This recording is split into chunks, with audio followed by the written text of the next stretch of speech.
ہمارے جو بھی مہمانان کرام ہیں، آپ کے لیے کرسیاں لگائی گئی ہیں، جو ادھر ادھر ہیں مجلس میں آ جائیں۔ نکاح کی مجلس بابرکت مجلس ہوا کرتی ہے۔ الحمدللہ الحمدللہ رب العالمین، والصلاة والسلام على أشرف الأنبياء والمرسلين وخاتم النبيين محمد بن عبد الله الأمين، وعلى من تبعهم بإحسان ومن دعا بدعوتهم إلى يوم الدين. وبعد، فقد قال الله سبحانه عز وجل في القرآن المجيد والفرقان الحميد: أعوذ بالله من الشيطان الرجيم، بسم الله الرحمن الرحيم.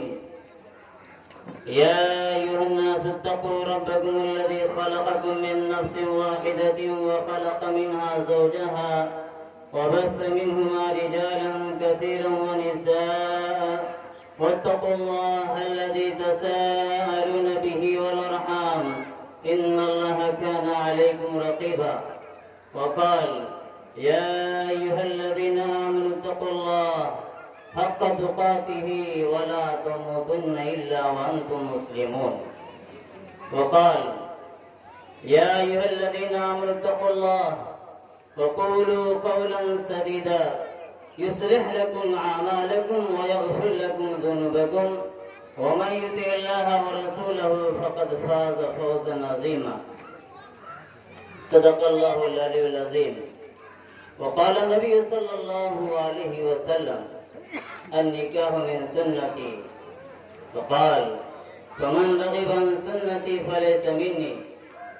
وقال: يا معشر الشباب من استطاع منكم الباءة فليتزوج فإنه أغض للبصر وأحسن للفرج. وقال النبي صلى الله عليه وسلم: إن أعظم النكاح بركة أيسره مؤونة، أو كما قال علیہ الصلوۃ والسلام. برادران اسلام، ابھی ہم تمام مسلمان ایک بابرکت مجلس میں اللہ کے نام پر جمع ہوئے ہیں. چونکہ نکاح بھی بہت بڑی عبادت ہے، اور اسی نکاح کے مجلس میں ہم لوگ جمع ہوئے ہیں. پوری کائنات میں، پوری دنیا میں جو بھی اجتماع، جو بھی بیٹھک اللہ کے نام پر ہوا کرتی ہے، اس پہ اللہ کی نعمتیں اور رحمتیں اور بڑے بڑے وعدے بھی ہیں. اس کے علاوہ جو بھی جتنی بڑی مجلس ہو اللہ کے نام پر نہیں ہے تو پھر جو ہے اس کے اندر بہت بڑا گھاٹا اور نقصان ہے. اس وقت ہم اور آپ اللہ کے نام پر جمع ہوئے ہیں، بابرکت مجلس میں بیٹھے ہوئے ہیں. اللہ پاک ہم سب کے اس اجتماع کو، اس بیٹھنے کو قبول فرمائے. بزرگوں اور دوستوں، یہ نکاح کی جو مجلس ہے، اس کے تعلق سے قرآن کریم کی آیتیں پڑھی جاتی ہیں اور حدیث پاک پڑھا جاتا ہے. اس کے اندر امت اسلامیہ کو، مسلمانوں کو بہت بڑا پیغام دیا جاتا ہے، سبق دیا جاتا ہے. قرآن کریم کی 3 آیتیں 3 جگہ سے پڑھی گئی. تینوں میں جو ہے سب سے پہلی چیز ہے کیا؟ تقویٰ، پرہیزگاری، اللہ کا ڈر. اس لیے اللہ تبارک و تعالی نے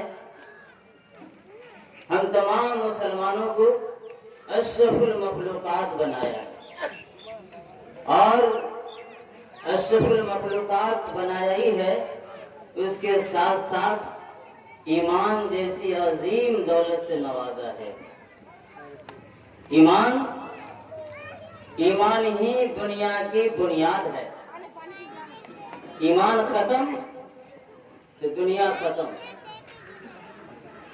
ایمان نہیں رہے گا تو دنیا نہیں رہے گی. یہ اللہ کا بہت بڑا کرم ہے کہ کہ ہم تمام مسلمانوں کو ایمان جیسی عظیم دولت سے نوازا ہے اور اسی ایمان کی بنیاد پر ہم لوگ یہاں جمع ہوئے ہیں۔ اب رہی بات کہ ایمان والا یعنی مسلمان، اس کا مقام بھی بہت بڑا ہے۔ اللہ پاک اس کی تعریف خود کرتا ہے اپنی زبان میں، وَلَقَدْ كَرَّمْنَا بَنِي آدَمَ وَحَمَلْنَاهُمْ فِي الْبَرِّ وَالْبَحْرِ، پھر فرمایا لَقَدْ خَلَقْنَا الْإِنسَانَ فِي أَحْسَنِ تَقْوِيمٍ، ہم نے انسانوں کو بہترین طریقے سے بنایا ہے۔ پھر اس کے بعد ہم نے آدم علیہ السلام کی اولاد کی عزت کیا ہے۔ جس کی عزت اللہ کر رہا ہے، سوچنے کی بات ہے، ضرورت اس بات کی ہے کہ ہم اپنے مقام کو پہچانیں، اپنے آپ کو پہچانیں کہ ہم ایک عام قوم نہیں ہے، مسلمان ایک عام انسان نہیں ہے، مسلمانوں کا مقام بہت بڑا ہے، بہت بڑے بڑے اس کے وعدے ہیں، اس کے درجات بہت زیادہ ہیں۔ اس لیے مسلمانوں کو اپنے وقار کو سمجھنا چاہیے، اپنے آپ کو سمجھنا چاہیے، اپنی حیثیت کو پہچاننا چاہیے کہ آپ کے دلوں کے اندر، مسلمانوں کے دلوں کے اندر دھڑکتا ہوا جو ایمان ہے اس کی حفاظت ہر جگہ ہونی چاہیے، تبھی تو یہ کامل ایمان والا ہے اور کامل مسلمان ہے۔ ہم اللہ کے بتائے ہوئے راستے پر چلیں گے، شریعت کو لے کر کے چلیں گے اور ایمان کی حفاظت کرتے ہوئے چلیں گے، تو ہی ہماری اس دنیا کے اندر بھی کامیابی ہے اور آخرت میں بھی کامیابی ہے۔ اور نہیں اگر جو ہے ہم ادھر ادھر دائیں بائیں کریں گے تو پھر جو ہے آج حالات کیسے ہیں تو آپ دیکھ رہے ہیں۔ ظہر الفساد فی البر والبحر بما کسبت ایدی الناس، آج جگہ ہر طرف سے جو ہے مسلمانوں پہ حملے ہو رہے ہیں، مسجدوں پہ، مدرسوں پہ اور اس کے مکانات پہ۔ یہ سب جانتے ہی ہیں کہ کیوں ہو رہا ہے، کہ ہمارے اندر جو ہے جو طاقت ہونی چاہیے، جو ایمانی صلاحیت اور قوت ہونی چاہیے، اس کے اندر کمی آ گئی ہے۔ اللہ ظالم نہیں ہے، اللہ ظالم نہیں ہے، اللہ تو بہت بڑا غفور الرحیم ہے، ارحم الراحمین ہے۔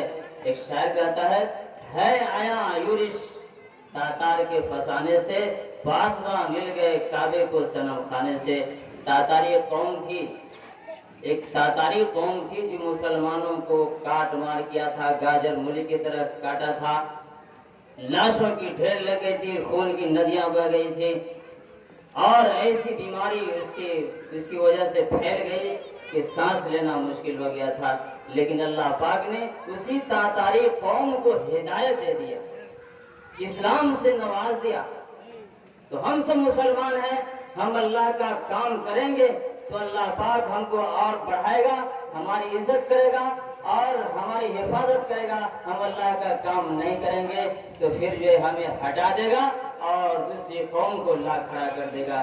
اس لیے کہ اسلام مٹ نہیں سکتا ہے، اسلام نہیں مٹے گا، مسلمان مٹ سکتا ہے، مسلمان مٹ سکتا ہے، اللہ کسی اور سے بھی کام لے سکتا ہے۔ اس لیے بزرگوں اور دوستوں، یہ نکاح کی مجلس ہے، ہمارے شریعت کے اندر ہر چیز کا طریقہ بتایا گیا ہے۔ شادی کے تعلق سے، نکاح کے تعلق سے مسلمانوں کو سادگی کے ساتھ اس عمل کو کرنا چاہیے، سنت کے حساب سے کرنا چاہیے۔ حدیث میں آتا ہے کہ نکاح جو ہے مسجد کے اندر ہو تو بہت اچھا ہے، سادگی ہو تو اور اچھی بات ہے۔ تو ان سب چیزوں کی کمی ہے۔ دعا ہے کہ اللہ پاک ہم تمام مسلمانوں کو اعمال صالحہ کی توفیق عطا فرمائے اور دشمنان اسلام کے ناپاک سازشوں کو ختم فرمائے، ہمارے آپس میں اتحاد، اتفاق، اخوت، بھائی چارگی، ہمدردی عطا فرمائے۔ وما توفیق الا باللہ۔